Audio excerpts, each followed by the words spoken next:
रामकृष्ण हरी मंडळी श्री स्वामी समर्थ। यावर्षी 16 मे 2024 रोजी एक अत्यंत दुर्मिळ आणि असा हा महायोग जुळून येत आहे।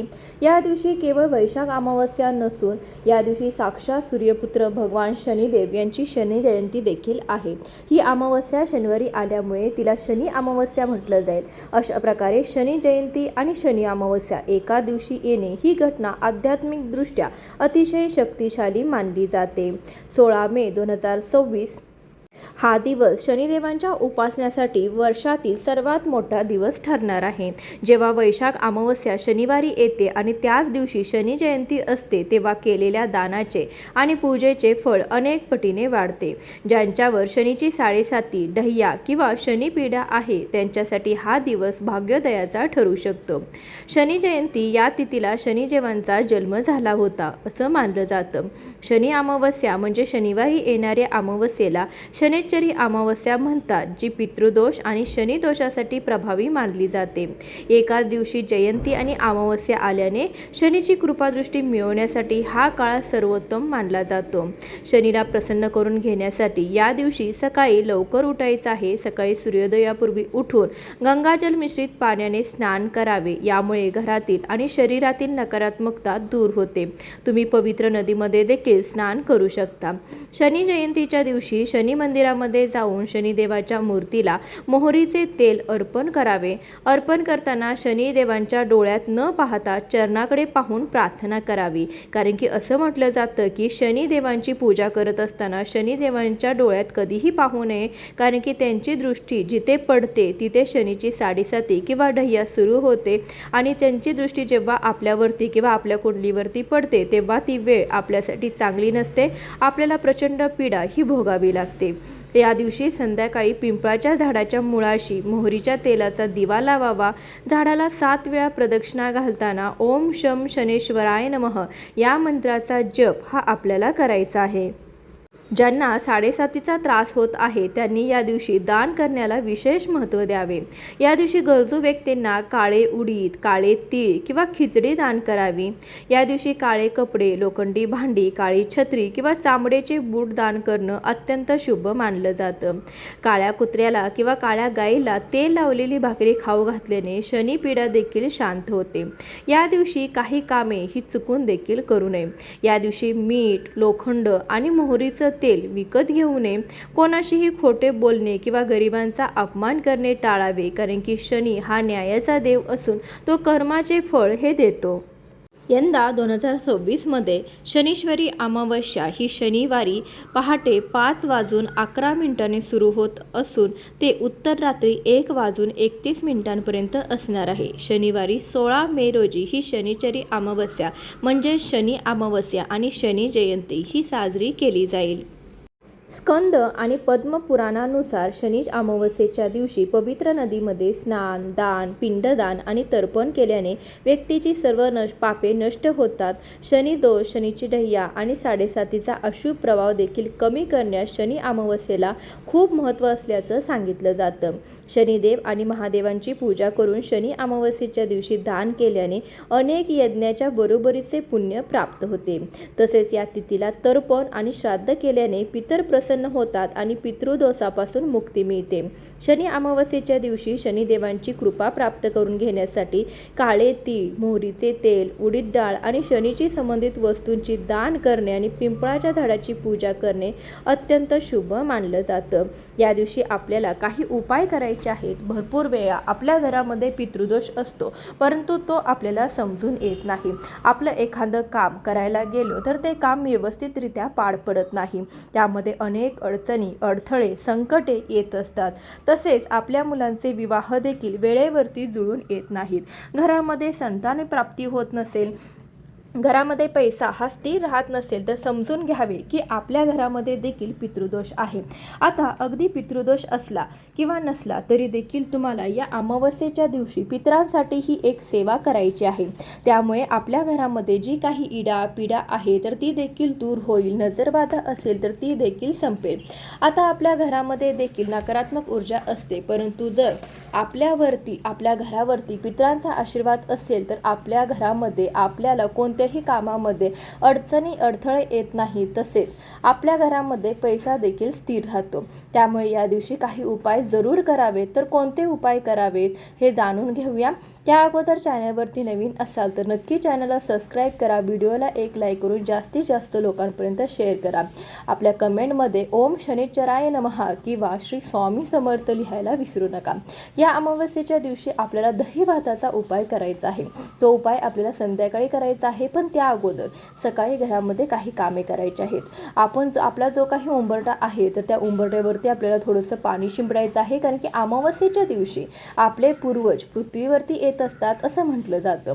आणि आपल्याला जर त्यांच्यासाठी काही सेवा करायच्या असतील तर त्या सेवा जर आपण केल्या तर ते नक्कीच तृप्त होतात, आपल्याला शुभ आशीर्वाद देत असतात. त्यामुळे जर आपण या दिवशी उंबरठ्यावरती शुद्ध जल हे शिंपडलं, अगदी घरामध्ये गंगाजल असेल तर ते थोडंसं तुम्ही गंगाजल गोमूत्र तुम्ही उंबरठ्यावरती टाकू शकता, किंवा आपल्या घरामधलं जे साधं पाणी असतं किंवा हळदीचं पाणी असतं तर ते तुम्ही उंबरठ्यावरती टाकू शकता. आपल्या घरामध्ये देखील सकारात्मक ऊर्जा राहते आणि हे पाणी शिंपडल्यामुळे आपले पूर्वज देखील तृप्त होतात, त्यांच्या आत्म्याला शांती मिळते असं म्हणतात. त्यामुळे असं पाणी तुम्ही उंबरठ्यावरती शिंपडायचं आहे. तसेच आपला जो काही मुख्य दरवाजा आहे तर तो दरवाजा देखील स्वच्छ करावा. त्यावरती देखील आपल्याला स्वस्तिक हे चिन्ह काढायचं आहे. हळदीमध्ये 2 थेंब गोमूत्र टाकायचं आहे आणि त्या हळदीने आपण मुख्य दरवाजावरती स्वस्तिक काढायचं आहे. त्यामुळे आपल्या घरामध्ये शुभ कार्य हे होत असतं, कोणत्याही कामामध्ये अडचणी अडथळे येत नाहीत आणि स्वस्तिक हे शुभतेचं प्रतीक देखील मानलं जातं. आता या दिवशी आपल्याला दही भाताचा उपाय करायचा आहे. तर हा उपाय करण्यासाठी आपल्याला संध्याकाळी करायचा आहे. अगदी जेव्हा तुमची सर्व कामे होतात तेव्हा तुम्ही अगदी झोपायला जाता त्यावेळी आपल्याला हा उपाय करायचा आहे. अगोदर आपल्या घरामध्ये सर्व काही जी कामे आहेत तर ती उरकून घ्यायची आहे. त्यानंतर आपण हा उपाय करण्यासाठी घ्यायचा आहे. हा उपाय करण्यासाठी आपल्याला थोडासा भात शिजवायचा आहे. आता हा भात अगदी तुम्ही मुठभर किंवा छोटीशी वाटी भरून वाटतो आहे तर शिजवायचा आहे. भात आपल्याला खायचा नाही, त्यामुळे भात आपल्याला थोडा शिजवायचा आहे. आता हा भात शिजवत असताना त्या भातामध्ये आपल्याला मीठ टाकायचं नाही. भात शिजवत असताना तो भात आपल्याला अळणी करायचं आहे, कारण की हा भात आपण पितरांना द्यायचा आहे. भात शिजवल्यानंतर हा भात आपल्याला थोडासा थंड करून घ्यायचा आहे. तुमच्या घरामध्ये पुठ्ठा असेल, एखादा कागद असेल किंवा पत्रावळी असेल तिच्यावरती आपल्याला हा भात काढायचा आहे. आपण प्लेट देखील घेऊ शकतो, परंतु आपल्याला हा भात आपल्या घराबाहेर ठेवायचा आहे. जर प्लेटमध्ये आपण असा भात ठेवला तर परत ती प्लेट घेऊन आपण घरामध्ये येऊ शकत नाही. त्यामुळे शक्यतो एखादा जाड पुठ्ठा पत्रावळी एखाद्या कागदावरती हा भात काढायचा आहे. तुमच्या इथे केळीचं पान असेल तर केळीच्या पानावरती देखील तुम्ही हा भात आवर्जून काढू शकता. आता हा भात आपण केळीच्या पानावरती किंवा पुट्ट्यावरती काढल्यानंतर आपण त्यावरती 2 चमचे दही त्या भातावरती टाकायचं आहे. दही टाकत असताना आपल्याला ओम पितृदेवताय नमः, ओम पितृदेवताय नमः या मंत्राचा जप करायचा आहे. त्यानंतर त्या भातावरती थोडंसं काळं तीळ टाकायचे आहे. त्या भातावरती हळदी कुंकू देखील अर्पण करायचं आहे. पहिल्यांदा घरामध्ये दक्षिण दिशेला आपण हा भात ठेवायचा आहे.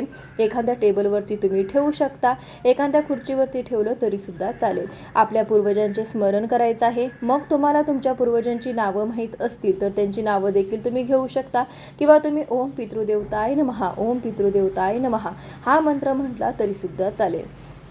आता आपल्याला आपल्या पूर्वजांकडे माफी मागायची आहे. आपल्याला म्हणायचं आहे की माझ्याकडून किंवा घरातील छोट्या मोठ्यांकडून जर तुमची सेवा झालेली नसेल तर त्यांना माफ करावे. इथून पुढे माझ्याकडून जशी होईल तशी सेवा मी तुमची करण्याचा नक्कीच प्रयत्न करेन. तुमचा आशीर्वाद हा आमच्यावरती सदैव असू द्या.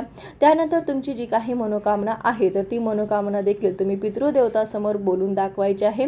मग घरामध्ये पैसा येत नसेल, पैसा स्थिर राहत नसेल किंवा घरामध्ये सतत अडचणी अडथळे संकटे चालू असतील तर त्याबद्दल देखील तुम्ही पितृदेवतांना सांगायचं आहे. आता हा जो काही भात आहे तर तो भात आपल्या आंघोळीच्या बाथरूममध्ये ठेवायचा आहे. पण एक गोष्ट लक्षात ठेवायची आहे, भात ठेवल्यानंतर तिथे कोणीही जाणार नाही याची काळजी आपल्याला घ्यायची.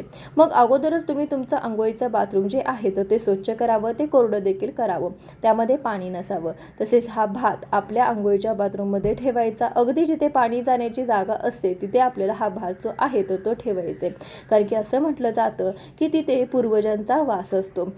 त्यामुळे आपल्याला भात तिथे ठेवायचा आहे किंवा तुम्ही अगदी बाथरूममध्ये खिडकीजवळ भात ठेवला तरीसुद्धा चालेल. मग आपल्याला तो दरवाजा बंद करून घ्यायचा आहे. त्यानंतर त्या बाथरूममध्ये कोणीही जाणार नाही याची काळजी आपल्याला घ्यायची आहे. तसेच आपण जो काही उपाय करत आहोत तर तो उपाय करत असताना आपल्याला कोणी रोखणार नाही, टोकणार नाही याची आपल्याला काळजी देखील घ्यायची आहे. कारण की घरामध्ये लहान मुले असतात आणि सारखे ते विचारत असतात की तुम्ही काय करताय.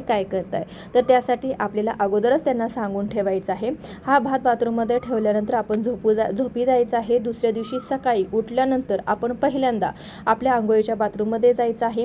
अंघोळीच्या बाथरूममध्ये गेल्यानंतर तुम्ही घराच्या बाहेर जायचं आहे. शक्यतो घराच्या बाहेर दक्षिण दिशेकडे जावे आणि एखाद्या ठिकाणी तुम्हाला हा भात जो आहे तो ठेवून द्यायचा आहे.